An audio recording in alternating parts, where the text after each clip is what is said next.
కదిలిన అడుగులు సృష్టించేను చరిత్ర. పోరాడిన టాలెంట్ కు దక్కిందిరా జయమంత్ర. ఆటను గెలిచిన వీరుడు మనపా నిలిచాడు, మన పుష్ప నిలిచాడు. కలలను నిజం చేస్తూ మన పుష్ప నిలిచాడు. కలలను నిజం చేస్తూ కప్పును కొట్టాడు, కప్పును కొట్టాడు. అమ్మా నాన్న చూస్తున్నారా, మీ బిడ్డ గెలిచాడు, మీ బిడ్డ గెలిచాడు. కన్నీటి ఆనందంతో స్టేజ్ నే కదిలించాడు, స్టేజ్ నే కదిలించాడు.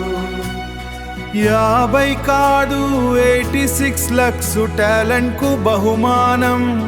కన్నా మాస్టర్ అందతో ఇది పుష్ప ప్రభంజనం. గెలిచాడు మన పుష్ప గెలిచాడు, పుష్ప ప్రభంజనం.